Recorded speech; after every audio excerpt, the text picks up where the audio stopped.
Okay, I think we will get started. So I'll just introduce myself quickly. I'm Maeve, I'm the program lead for this program. And this is our information session about the PG Cert Innovation and Entrepreneurship.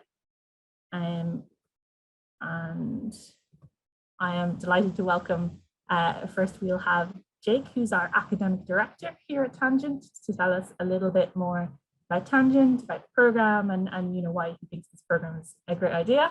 And then we'll hear from Colin, who's our academic lead for Module 1 and who I've been working with closely in terms of designing and developing the program. So Jake, if you don't mind, I'll hand over to you. Thanks, Maeve. Yeah, just go to the next slide. Thank you. So just give you a quick overview of Tangent for those who aren't familiar. So Tangent is sort of like it's a broad umbrella, and this program is one element of it. But from engaging within this program, you'll have access to the sort of the wider activities within Tangent. You become part of the wider Tangent community. So just give a little bit of an overview of the types of things. So in terms of this program, it sort of sits within that sort of educate section there on the sort of the left-hand side in skills and training. And that's where we sort of have our accredited program. So this will be one of the numerous accredited programs that Tangent offers. But also there is a wide range of other opportunities and activities that you can engage with. These can involve sort of everything from sort of events around networking to sort of incubation opportunities. There'd be hackathons and sprint sort of mentoring opportunities as well. And then there's also sort of accelerators that, they offer access to sort of mentoring and funding and space and so on. We have a wide range of funders. So, there's a lot of different funders. For this particular program, there are some funded places coming through the Human Capital Initiative. And that'll cover some of the fees depending on your eligibility for this particular program that we're talking about today. And we have sort of general themes that it's not exclusive to these themes, but these are sort of general themes that we have engagements on, either through our accredited programs or else through some of our wider activities. And these can look at things like climate and sort of digital, health, creative and cultural, and food.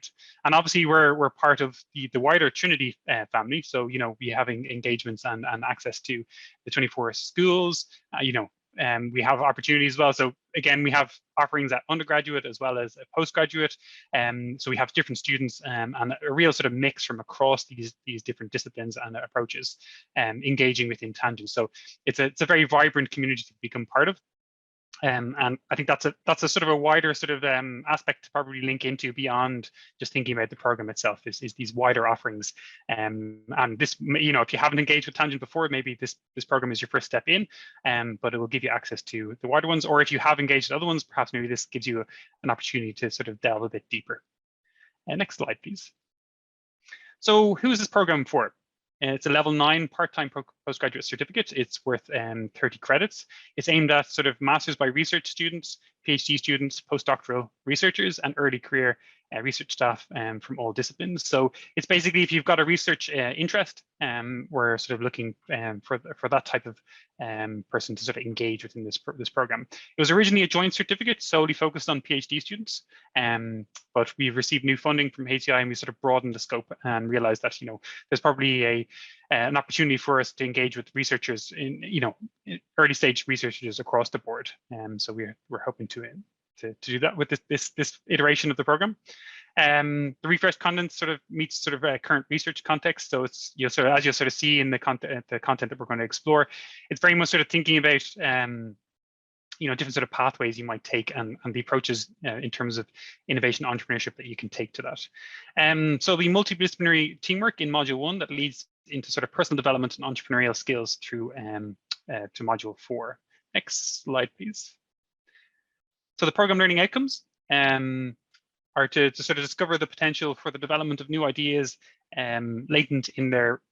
I've got thesis in sort of brackets there because we've broadened the scope. So this is the original learning outcomes. We haven't changed them, but really it's the focus on research in multidisciplinary team environment to identify and address the main issues and problems that entrepreneurs and creative thinkers face in recognizing, developing, and assessing innovative opportunities for commercial and social benefit. So, and then the last program learning outcome is apply the key insights from the course to their research with a view to converting the resulting knowledge, ideas, or inventions into products, services, or policies for commercial, economic, or social benefit. So you can sort of see it's quite broad, and the idea is to sort of take what you're doing in your research environment and look at possible ways of actually utilizing that that knowledge and those experiences in sort of other sort of areas that you mightn't have thought of before. And it's not necessarily just about the research as well. It might be something else that you're sort of thinking about, and you might want to sort of think about how you might bring that into, create some sort of value or innovation around that topic. Next slide, please. So what might the sort of program benefits? There's a great PhD comics there. If you're not familiar with that, it's definitely worth sort of checking out, and that's a lot to empathize if you're either done a PhD or you're doing a PhD there. So I think one of the benefits is I actually did actually engage in one of the original iterations of this program during my PhD many years ago now.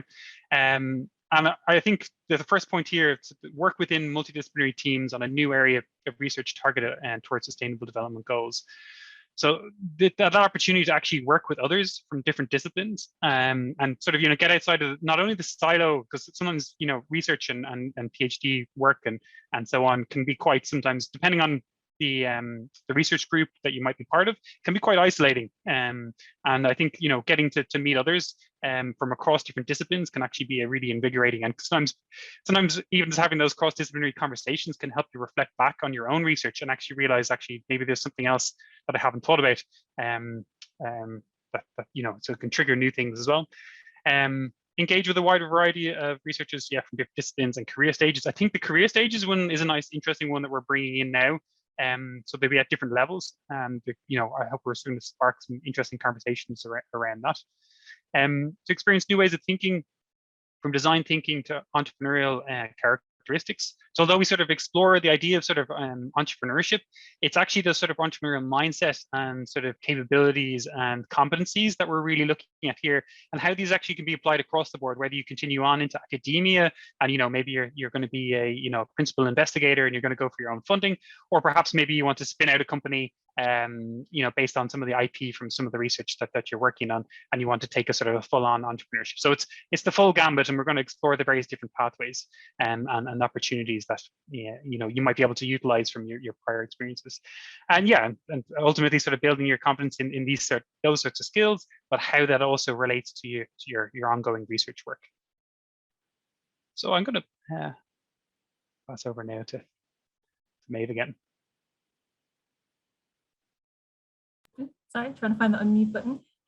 Thank you so much, Jake. That was a brilliant introduction. And we have now a quick of the modules together. And Colin's going to talk us through those and then go into some of the modules in a little bit more detail. Thank you, Colin.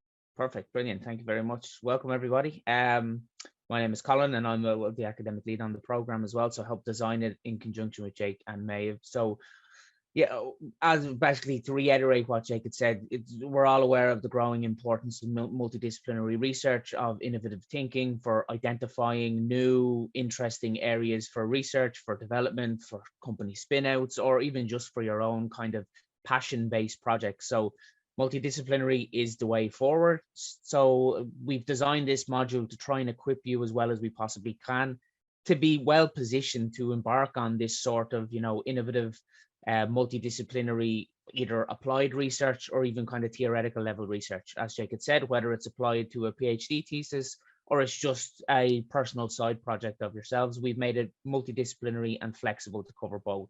So the module itself, the course itself is split into 4 separate modules. You can see the first 2 here on the screen, and it's aimed at applying innovation training for you guys as a researcher. So whether it's master's or PhD or postdoc or whatever, you're an applied researcher.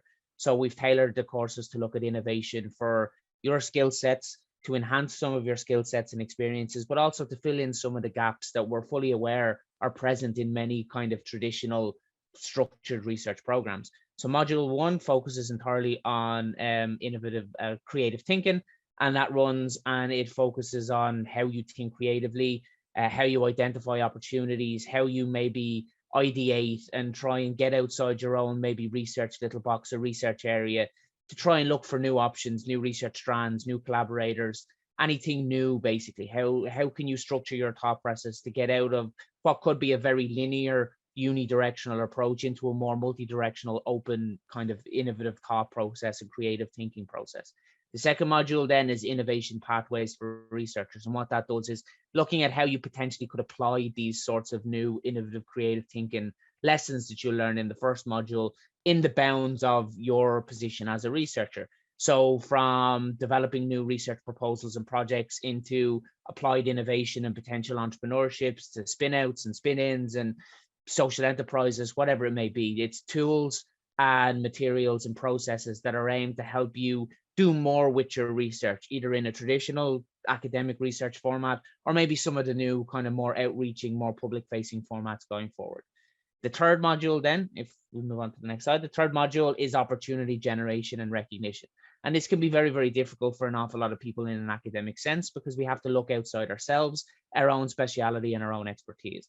So what this looks at is teaching you skills, tools, and methods to firstly identify where new opportunities may come from, where you may find influence from, or maybe where your own field is moving to in the future, and then recognizing that there is an opportunity there, validating that it's true, and trying to prove that, yes, that interesting area that I've identified has some meat in it that warrants further research, further developments, and further goals.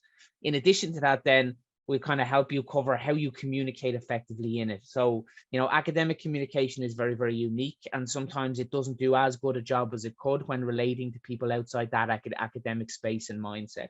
So, from things like funding pitches to public engagement via research to requesting participant or stakeholder engagement, we identify and look at some of the methods and techniques in there that will help enhance your research in these specific areas.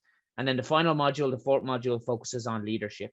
And as you can see, whether that's you as a future or current principal investigator or entrepreneur, or part of another multidisciplinary research team, either in academia or industry, there's lots of goals and techniques and methods and things you can use to enhance your leadership in research, in academia, and in the intersection of both of those fields in general. So, there's lots of methods, there's lots of crossover, there's lots of tools and techniques, and we'll kind of touch on most of them going forward. So to give you an overview of some of the kind of generalized things we cover in each of those modules, maybe if you could move on to the next slide, please.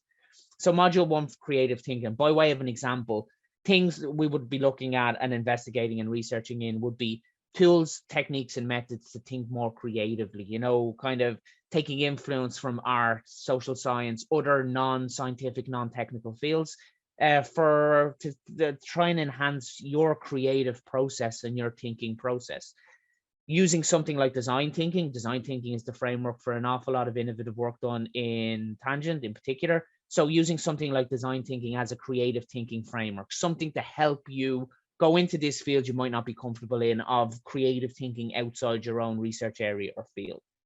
We touch on the benefits and the advantages and how to start off multidisciplinary collaborations.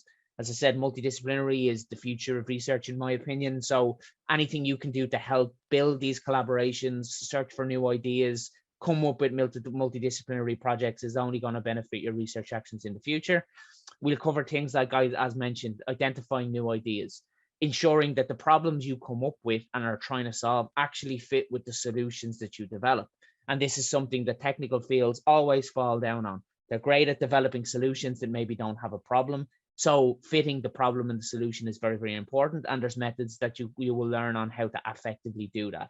And then finally, looking at impact-focused practical examples of this sort of work. The more realistic we can make it, the better. So via project development, looking at your own research, looking at other people's research, we'll focus it on real kind of practical examples on how you can think more creatively in what we do. Maybe go on to the next slide, please.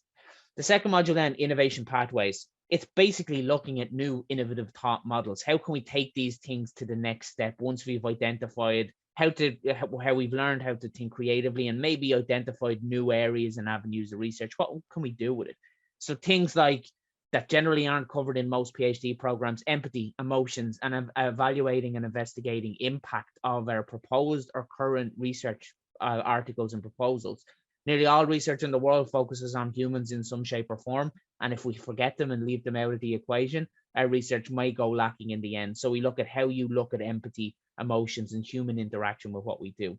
Then also identifying your personal and professional goals in this area of research. Maybe you want a tenure track university position. Maybe you want to move out into an innovative startup. Maybe you want to provide consultancy services. We look at how you identify what you want and how that fits up against your own personal career trajectory and the different kind of requirements of the career trajectories you could move into.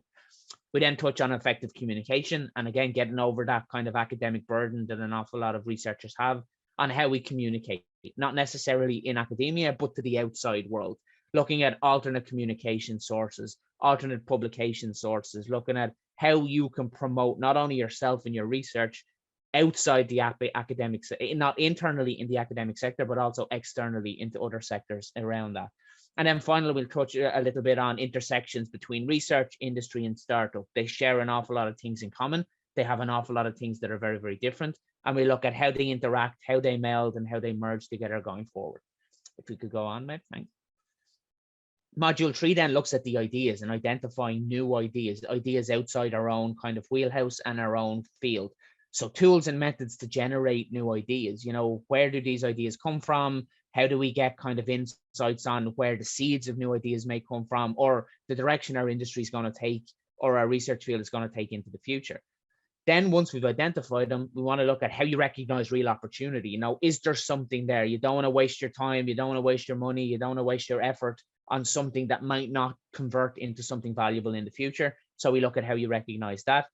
We also then look at how your ideas and the opportunity fits in with the market and the trends around it. So methods and tools to spot new and emerging opportunities. The world is moving around us, even if sometimes we don't look at it. You know, in this process and progress going forward, opportunities present themselves, and we can use tools and methods to look at these opportunities and see where we could go next with our research.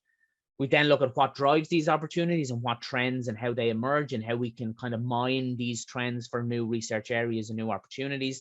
And then we look at how you validate it. Once you have an opportunity, you think there's something there, how do you prove that it is worth your time and effort to work on? And potentially it's worth someone else investing in you via research funding or startups or whatever it may be. How do we validate that opportunity? And then moving on from that into the kind of final module, which is leadership. We look at mapping you as a leader in research and innovation and in your own kind of career arc. So we look at individual leadership styles and how to estimate it. We look at business-focused leadership techniques and how they can be applied to research, academia, and whatever field you're researching yourself. We look at how to influence and lead other people around this area of innovation. You may be a natural born innovative leader, you may not be, but there's lots of tools and techniques that you can use to make sure you have a very strong, valid part to play in these innovative journeys. We look at techniques for entrepreneurial leadership, which are very, very different from traditional business techniques, some good, some bad, and we will be able to kind of benchmark them and see what's most appropriate for your own journey. And then we look a little bit about organizations and change and how you and your research and your new innovations may fit or not fit on that regard into traditional organizations and structures. So that's just by way of an overview of the kind of topics and areas we cover. Linked all together, the program is designed to kind of gather together all of the kind of influences from the world of startups, the world of corporates, the world of innovation, and the world of research, and give you a nice kind of grounding position that you as a researcher can be enhanced by choosing the best bits, tools, methods, and techniques from all of these fields combined into your own research arc going forward. So I think I'll hand you back over then to Maeve to talk a little bit about the program and the module learning outcomes. And I'm happy to answer any questions when we're finished. Thank you, Colin. And you can pop any questions in the chat as we move through. But yeah, so that was a brilliant kind of dive into some of what we cover on the program and kind of helping it link together in terms of the modules. And now I'm going to move us into program timeline and delivery. And just kind of, I'm conscious of time, so I'm just going to go through these. There's a lot of text in these slides, so basically just stop me if I have a question and I'll just summarize each one. So what we're looking at for module 1 is 6 hours of class a week, Tuesdays and Thursdays, 6 till 9. And what we're thinking of is to really kind of maximize the use of in-person time. So this is a blended program, which means we'll have a mix. But as you know yourselves, there will be some, elements, perhaps, design thinking, interactive elements where, it would be great to be in person. But we do at Tangent have this fabulous hybrid technology. So we're hoping that where we put on in-person classes, you would, if you needed to, be able to join us online. So we do have an attendance requirement of 80%. So it would be a case of joining us in person or online, depending where you're at. But it's hopefully going to be quite an exciting mix, and we want it to be very accessible to everybody.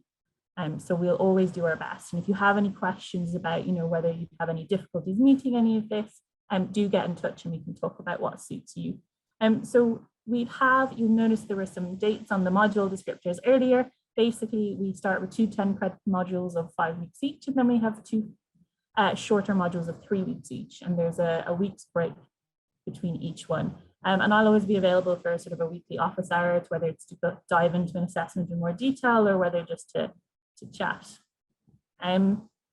So talking then about the admissions and the sort of paperwork side of things, basically, as we started talking at the start, and Jake mentioned, really we're looking for people to kind of come together and generate ideas together, and really sort of looking for active researchers, whatever form that may take. And we really think there'll be a huge amount of bonus in terms of bringing everybody's expertise together from different career stages and also from different disciplines in particular, to explore new ways of thinking together.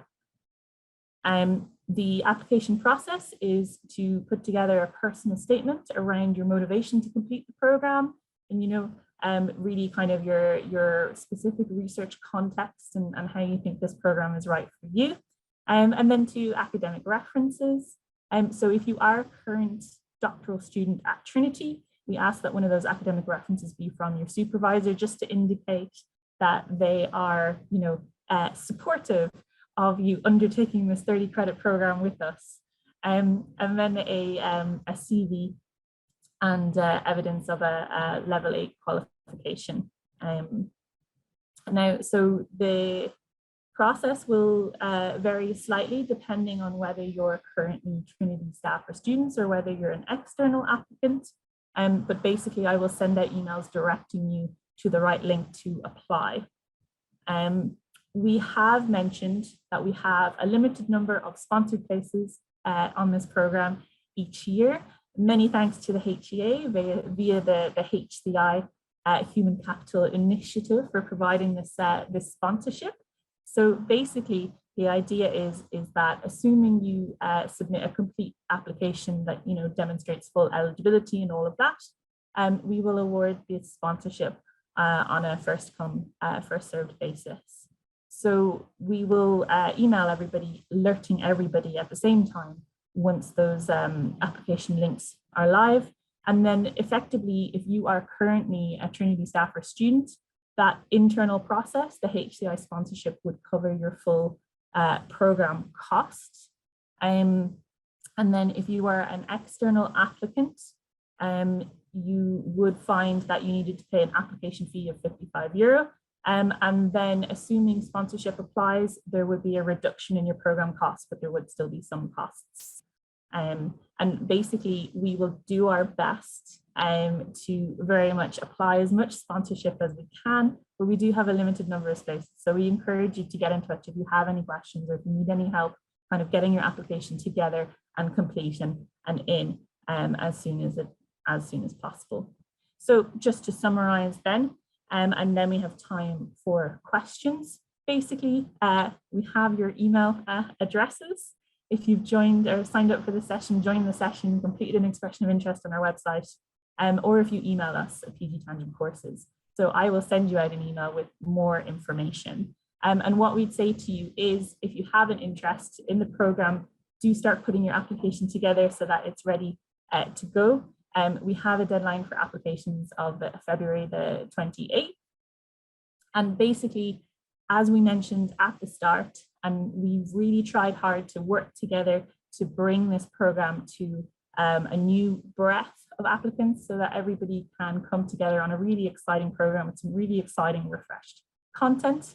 But this approach and particularly this kind of HCI sponsorship is a little bit new to everybody. You might have noticed quite a bit of HCI activity happening recently. So if we haven't covered your circumstances, or if you've got any questions, do make sure you get in touch, and we will do our best to make sure that we can help you with that. Okay, so that is everything from me in terms of the processes. Does anybody have any questions? You can either pop them in the chat, or if you want to, you can unmute.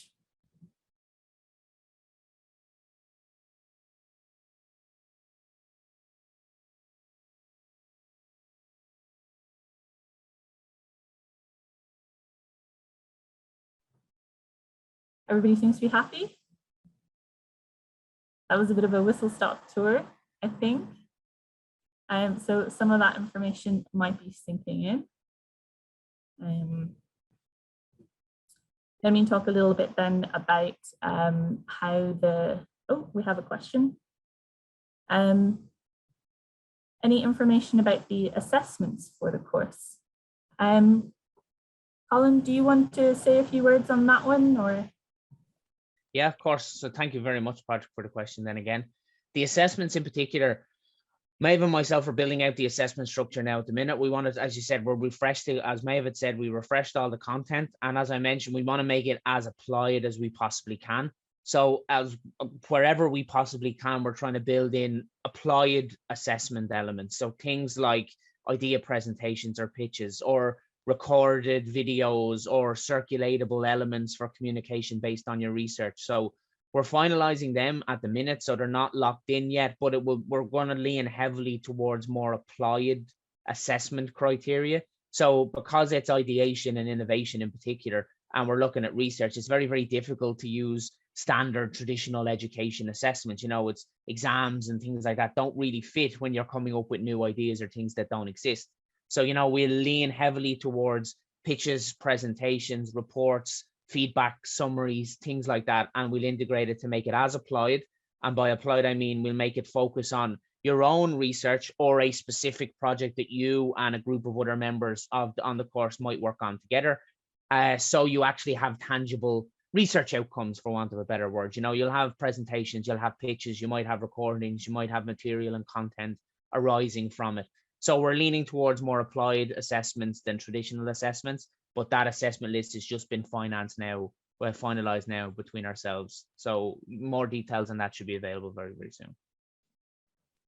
Absolutely. Thank you, Colin. And yeah, and I'd absolutely agree with what Colin has said.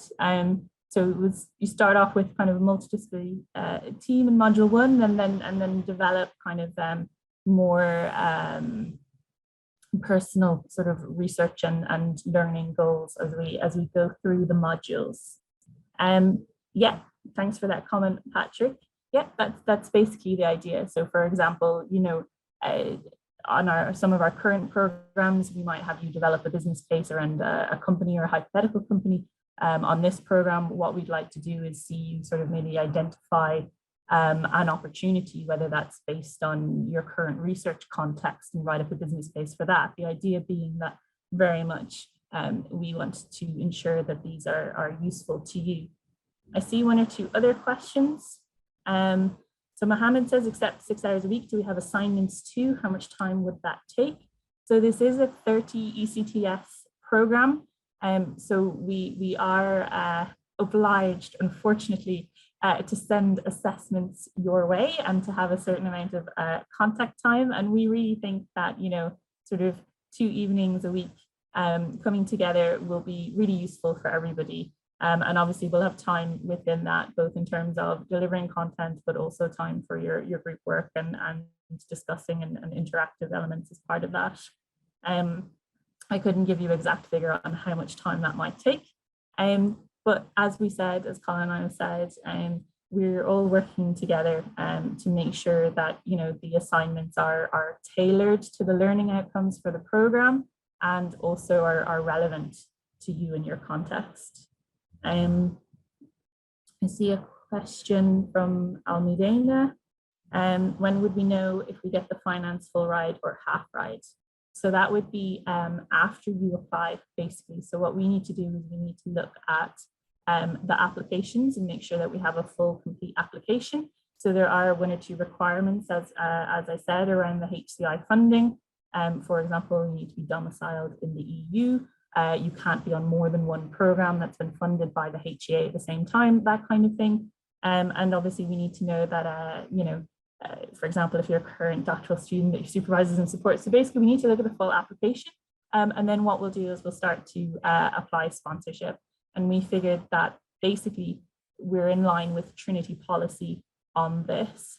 So once you have submitted a complete application, we'll take it on a first come, first served basis. We have a limited number of places, but we can certainly communicate with you as to when that comes through. I would say if you're an external applicant, obviously there's an application fee, but if you found that you then didn't get sponsorship and you thought that perhaps the full program cost might be a little bit difficult for you, you wouldn't necessarily have to accept the offer to join the program at full program cost. So, it is a full process, but certainly we would keep in touch with you throughout that process. We can't make any guarantees, as you can imagine, at the moment. Great. Okay, so I think that covers most of the questions. Unless anyone has any more to pop in the chat. I'm conscious that it's lunchtime, so if we wrap up a little bit early, people will probably appreciate it. Jay, Colin, Rosemary, do any of you have anything to kind of reiterate, or have I missed anything? No, I think that was everything. That was very good. I kind of just stressed to attendees again, I know it can be daunting to step outside your own academic field and academic area, but anyone that we've had on courses like this similar before benefited hugely from being supported in stepping out of their own field and taking insights and expertise and learnings from other fields and areas. So I can only encourage you all to do it. You will benefit from it more than you can imagine. I would guarantee you that.